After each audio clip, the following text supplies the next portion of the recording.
What's going on, guys? It's your boy Subby back with another episode of Halfway There podcast. I'm joined today with none other than Toronto's up-and-coming mortgage broker. Shout out to my boy Muhammad from Mo.Mortgages. What's going on, brother? What's going on, fam? How are you doing? Chilling, man. How are you? It's been a busy time. It's home spring financing season's coming up, and I appreciate you having me on here and, of course, bro, just letting me grow the platform. No, of course, man.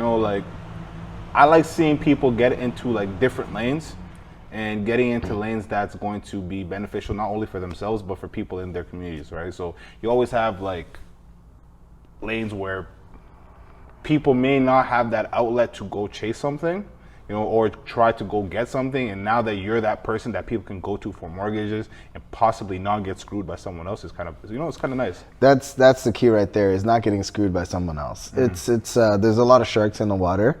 My goal is always to provide an education, because it's a big purchase, right? It's not a big purchase. It's not a purchase that a lot of us make, but it is something that requires a lot of care, a lot of hand-holding, and just trying to get through the finish line. The main idea of why specifically I want to talk to you about this is because, one, I find that admirable that you want to take that up. Two, that it's a journey that you're embarking on, right? It's not easy. No. Right? It's such a competitive space to be in, and it's kind of daunting, right? A lot of people don't want to spend money. Now that you're in this lane, they're putting that trust within you, right? So what was the inkling that you felt that made you want to go pursue this? So with me, I was always in the finance space. Yeah. I worked in the banks. I worked at Scotiabank at one point, worked at BMO at one point. I had all the colors. And what I would notice is a lot of people would come in just unaware of what steps to take. And then I would lose the business, because they met a mortgage broker who was able to kind of get them from A to Z. However, they would come back months later and they'd say, oh, he got me a good rate, but I didn't know I was locked in for the rest of my life. Right? There's a lot of people that are doing 35-year mortgages. Yeah, there's 65-year amortizations now, right? Yeah. Because everyone was on the variable tip. Yeah. However, it got pretty scary at one point. And that's when I decided, what can I do to benefit my people and benefit people that I know in order for them not to get screwed where they're in a mortgage for the rest of their lives. Mm-hmm. So that's why I stepped away and I decided to become a mobile mortgage specialist. I am associated with a credit union. Mm-hmm. However, I'm always there to just put the customer first. Mm-hmm. And you're your own boss. I am technically my own boss. However hard I work, I am commission based. So however hard I work is however hard I get paid. Yeah. So you're killing and you're eating. Exactly. So I'm a hunter gatherer. Yeah. You're not really relying on anybody, which is in my opinion, or my idea. I think being self-sufficient is the number one thing in this world. If you could be self-sufficient and not rely on a paycheck or somebody else, you could be a chameleon and you could transition into anything because you have the skills and you've developed those necessary disciplines to be successful in whatever you want to do. You know what I'm saying? Exactly. It was very difficult to begin with. Mm-hmm.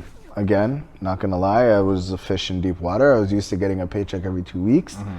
However, once I started building on my brand and seeing where it took me, I love the independence. Mm-hmm. I love the fact that I can spend time with my kid. I could love the fact that, I can come here midday and hang out with you and have a conversation, So it is beneficial. I love the independence it gives me and just the opportunities that it also presents. Where did this mindset come from? Growing up, did you have were you always this focus on being I don't want to say somebody, but were you always focused on trying to attack everything that you did with this type of ferocity?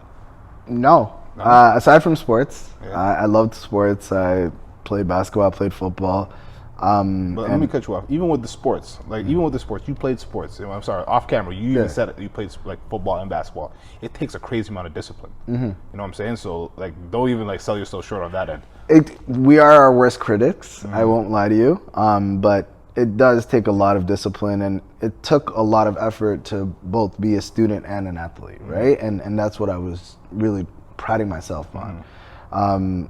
However, I was always like, you know, again, our parents are our biggest impact. Like, they impact us the most. And, you know, my dad is a stable 9 to 5, you know, worked for the same company for 30 years. So, you know, that's what I saw. And, you know, I was kind of going about it the more mundane way of, you know, just getting an education and then working in the bank and hopefully retiring with some shekels. Yes, right? you know, just so to have your retirement plan or whatever. Exactly. Maybe have your, what's Canada's version of the 401k? RRSP. RRSP. So maybe retire off your RRSP, get those monthly payments, and just exactly. be content. Exactly. Right? And, exactly. You know, doing what you're doing right now, like you're aspiring for way more. Oh, way more. Way more. And it's just, again, it's the fact that I can show up to work in anything I want to show up in, right? And at the end of the day, I'm making a real difference. That's what matters to me. That difference alone is worth it more than anything, any sort of amount of money. It's the fact that, I'm getting a customer that I can go ahead, put them into their dream home, and then from there, maybe their kids will buy a home from me. No, facts. Right? That's what I see. And again, that's what I attack with ferocity, right? Is I attack the numbers and I attack the obstacles that are presented to me. Did you grow up with a lot of siblings, or were you an only child? Yeah, so I'm not an only child. I have 3 brothers. I have 1 older brother and 2 younger brothers. My younger brother is actually, he owns his own, well, him and his partners have a gym that they 6 basketball courts. He's always been of an independent mindset, an entrepreneur mindset, and he actually pushed me to do this. He would always say, you know, listen, your talents are going to waste, and he pushed me in order to hit this independent state. But aside from that, yeah, and then my youngest brother works in the bank also, and he works a regular 9 to 5, and he's safe. Was it growing up? So there's 6 boys. So 4 boys. 4 boys. Okay. So there's 4 boys. Do you feel like that there being so many boys and like having that many like siblings, do you feel like it was like competitive growing up, and like it kind of like forced you to try like to learn to to adapt in competitive environments? Nah, those guys are my dudes. These are your dudes? Those are my dudes. We have each other's backs. Like, I appreciate the way we were raised in order to not necessarily feel like we're each other's competitors, but rather each other's support system, right? And however, it's us versus the world, and that's what my parents taught us, right? Is it's always you 4 against the world, and that's how we see it. What's the age differences between you guys? Between me and my older brother, there's about 4 years. Between me and my younger brother, 5 years, and between me and the youngest, 11 years. 11 years. Okay, so you guys are roughly around like 15. From youngest to oldest, 15 years difference. Yeah. Growing up in that environment, do you feel like having that family support system and being in that like brotherhood or being inside that group, that kind of help you trickle down like whatever you were doing to like being like structured, or help you be more in a sense like always aware of like not just like your surrounding, of like having other people's interests in mind? Absolutely. It's when you grow up in a home where you gotta not figure out, but kind of take into consideration other people's opinions, other people's how it could potentially impact other people. It makes you hyper aware of how your actions will impact other people outside of your home, and therefore that really did carry over into my career, into my relationships, into how I deal with everything. Were you the first sibling to move to Canada, or were your siblings or your younger ones born already before you came? They were born here. Yeah, they were born in Canada. I was born in Saudi, and when we came here, I was still young. I was like 2 or 3. So it was fantastic. So you don't really have too much memory of like exactly. So I don't remember really being back home or back in Saudi, to be honest. And yeah, it's so all I know is really Canada. So you're technically kind of still like a first generation Canadian because you're a baby when you came. Yeah, I was a baby, but I still had the immigrant struggle, right? Like it's a different story when you're born here. You kind of have that swagger to you, right?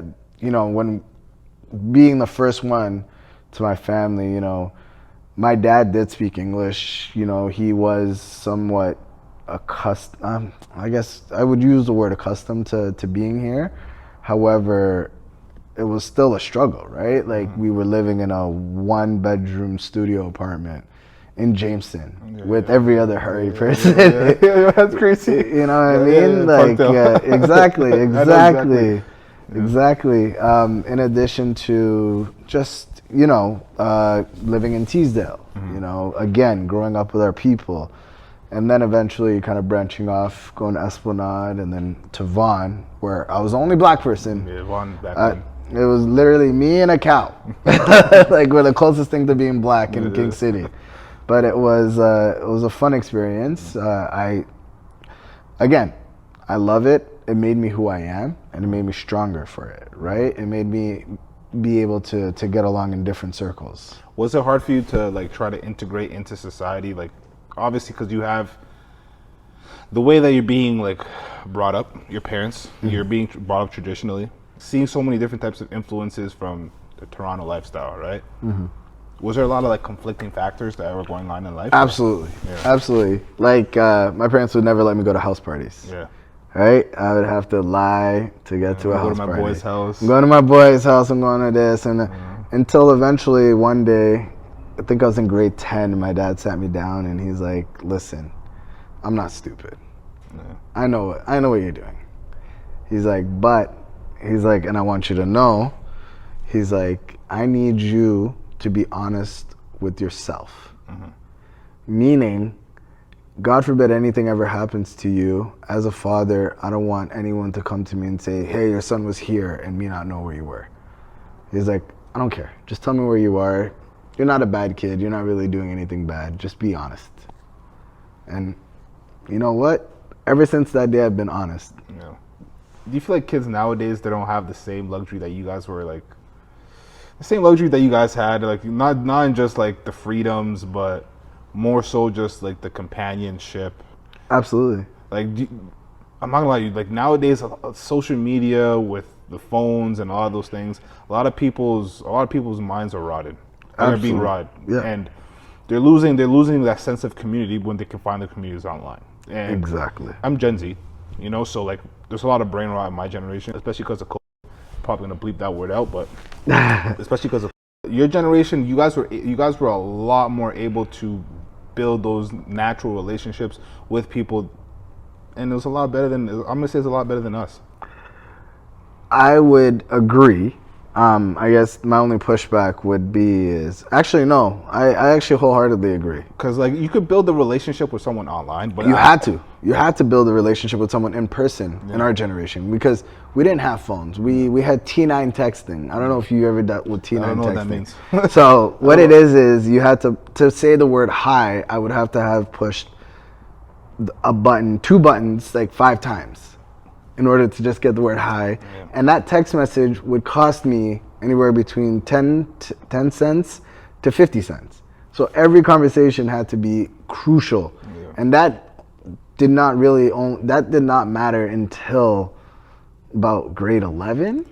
And was that the generation where like a lot of like the shortened or the abbreviation started? Yep. That's LOL. Like, yeah, because HMU, hit me up. Exactly, because we didn't want to push 38 buttons to say laugh out loud. Yeah. Right? It's people assume that phones brought society together or even shrunk society, but in my personal opinion, I think phones separated us more. Yeah. Because and we see it all the time, you go to an event, everyone's head is down on their phones. Yeah, or they're trying to record. I don't record shit. Yeah. Excuse my language. I do not record nothing because I want to live in the moment. I'm kind of on both sides of things because like I do understand the value of like recording off of a phone because like you're I guess you're selling a lifestyle or you're selling a brand. When you're trying to sell an experience to people like we're doing right now, it's highlighting not just the person, but it's highlighting like what the person's been through, like their like what value they could like give to you and situations like that. But when you're constantly living your life out of the phone, that's when things start to take a turn to the left, right? Again, we got to find that balance, It's a nice right? balance, yeah. It's all about balance. Everything in this world is about balance, in my opinion, right? You can't do too much of one thing. See, I enjoy eating too much food. That's why I look like this.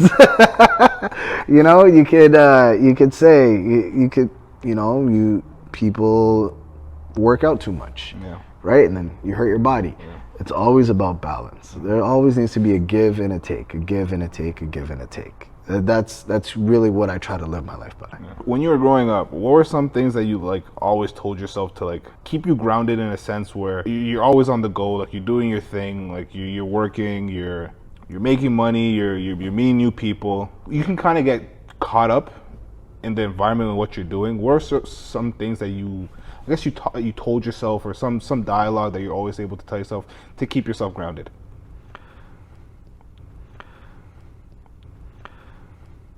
Because stress, I'm not gonna lie, stress, like at a certain point in your life, everyone goes through stress. Of course. You know what I'm saying? Stress is one of the biggest causes to like health issues, like heart issues. You can get hypertension, right? Of course. It's high cortisol. It could lead to bloating, like blood clotting, edema. It's so much things that could lead to. So what I usually tell myself is, and I don't know if I heard it in a chutzpah once or any mom said it, but hey God, you're showing me a strength. Now please show me your mercy. What does that mean to you? That means everything to me. Because if I'm going through some rough times, I know that God intended for me to go through these rough times. And eventually there will be a light at the end of the tunnel. Yeah. They say, one of my favorite sayings, God gives his most challenging effort. Oh, sure, I messed up the quote.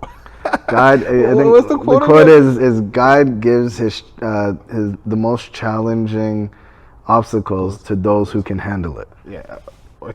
Something along those lines. Something along those lines. It's a nice quote. You know what I'm saying? So it's just to show you, like, if you're not really being challenged, or if there's nothing really like making you want to like take that next step in life, you're always going to be complacent. Exactly. And being complacent is another level of stress. Some people like being complacent. Some people could be okay. They could be okay with making the 50 bands, the 60 bands for their whole life, working their same job 30, 40, 50 years. But for people that want more in life, and wanting more is not necessarily bad. It's not necessarily a bad thing. It's not a bad thing. It's just about what you do with the more. But you got to be comfortable in being uncomfortable then. Facts. Right? Everyone who's done anything in life will always tell you that. Got to be comfortable being uncomfortable. It hurts. And it definitely hurts. You go through growing pains. And the amount of time, I'm 25. The amount of times I've switched my careers, the amount of times that I've tried different things, oh my God, I don't understand how like I keep going, but I just keep going, Hey, Goldilocks had to try 3 porridges before she found the one that she liked. So like there you go. There you go, man. Goldilocks is the story with the bear, right? Yeah, there you go. Yeah. She tried 3 porridges, 3 beds. It's gotta figure it out, right? You're not gonna, if you figure it out on your first try, then kudos to you, but you're definitely part of the 0.0001% of people, most definitely. And even like going through like all the trials and tribulations, like what were some of the most like memorable things that you could remember that made you who you are? What was the most memorable? I guess growing up in the suburbs, where I was probably one of 5, 6 black kids. Did you get picked on, or like what was that like? It was just different. It was very different because the lifestyle that I was coming from, not to say it was night and day, but for example, going to school where I come from, we would always try to look our best. You know, you're trying to look Fly. fly. With the back, freshest Jordans. back in the day, you know, you're wearing Jordans, you're wearing Air Forces, you're looking fly, and then you look across you and they're wearing Walmart brand. not even Walmart brand. They're wearing their pajamas. Yeah. Literally their pajamas. Pajamas, slippers, and a what was it, Abercrombie hat. And you know what I mean? It's like little things like that. It's just different in the way that we were raised. Like, you know, field parties. I don't know if you've ever been to a field party, but I didn't know what a field party was. They're like cow tipping. I didn't know you can tip cows and they couldn't get back up. Like things like that. Like I just didn't know and didn't understand. And I guess that was a trial. But what it did teach me is how to get along with people who aren't like me. How to find that common ground, how to have that conversation. Because that's really what mattered the most. What about university lifestyle? How was that for you? I can't lie, I got lucky. I went to York, and at York we had a big Hurry community, huge Hurry community. That's what was tough. You know, like it was lit. It was lit. But you guys probably just moved like a posse. Oh, it was gang. We took over that library. But I won't lie to you, is one thing about York, or one thing about university is when we were there, it was we were the community, but then you forget about the outside world. Like, we didn't communicate with the outside world. Like, I didn't know what was going on in the news because I only cared about Econ 101. Econ 101, and what is Sumaya doing with Basha? Yeah, there you go. There you go.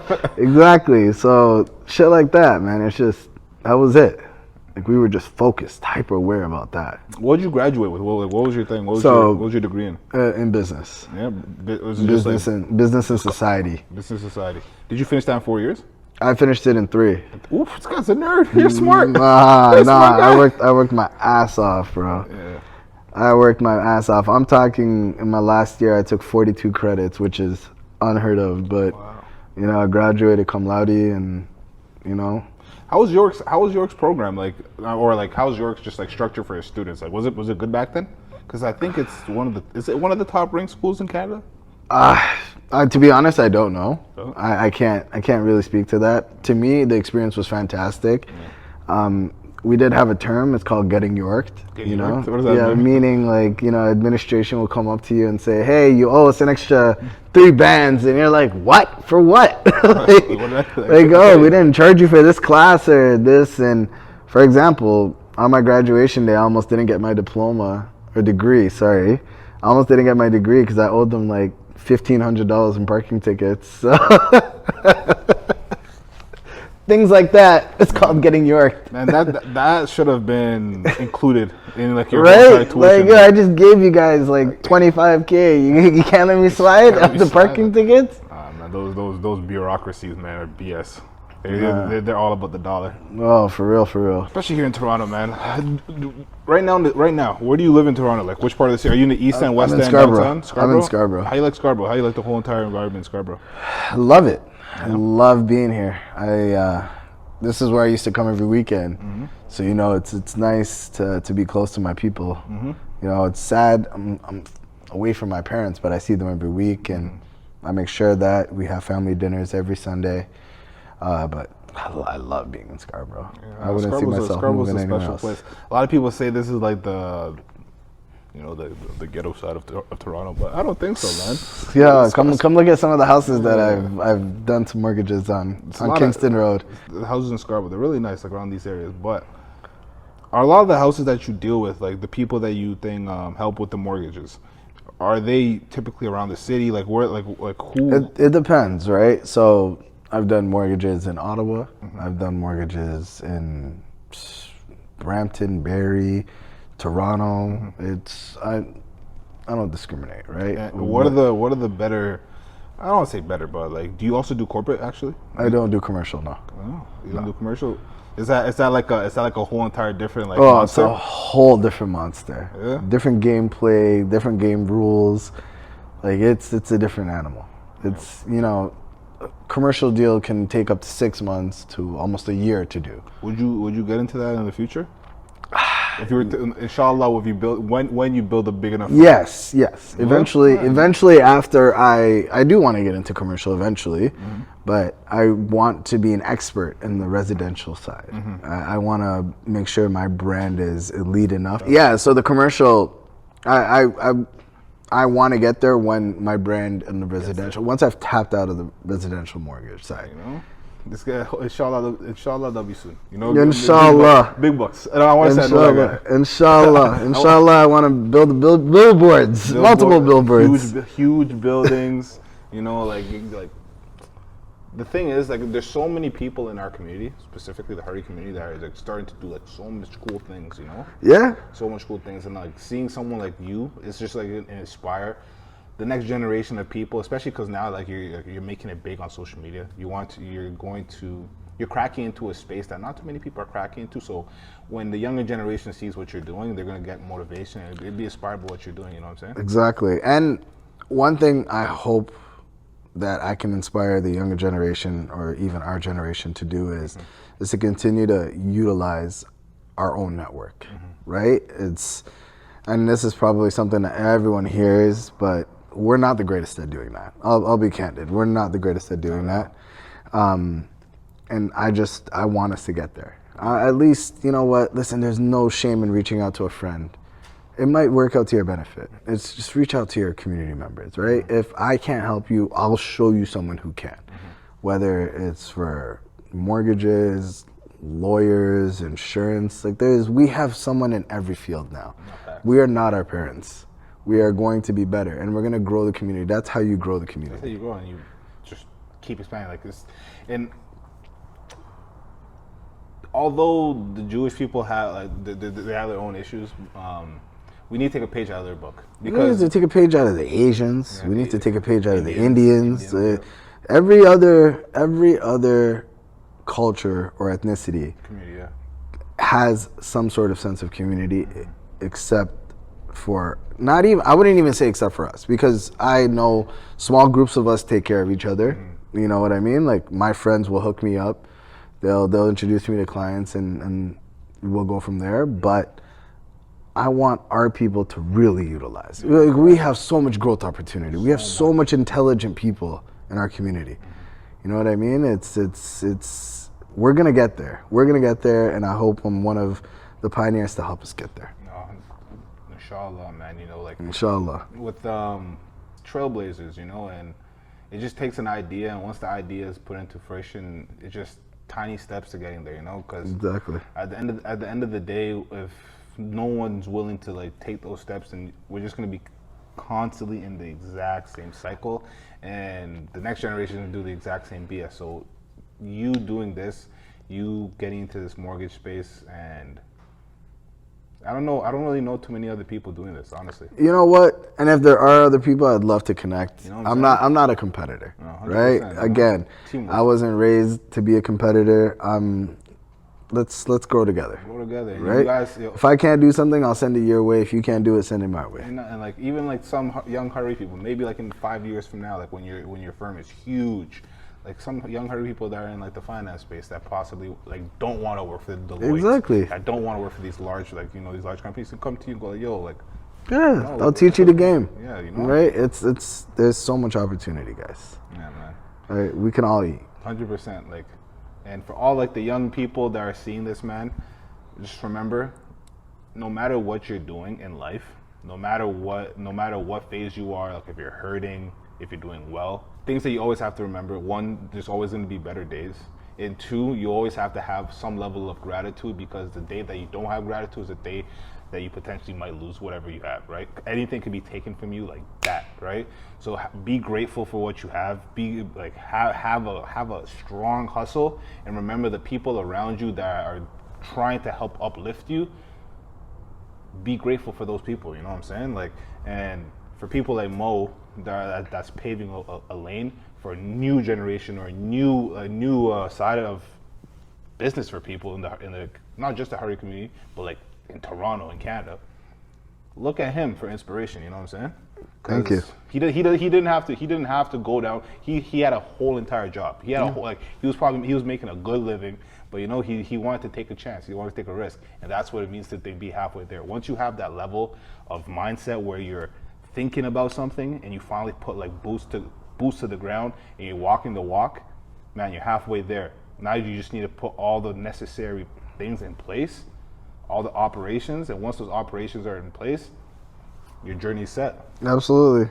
It's literally, that's it. I could have never said it better myself. Okay. Like, Mo, I really appreciate you for coming on. Thank you very much for having me. Yes, sir.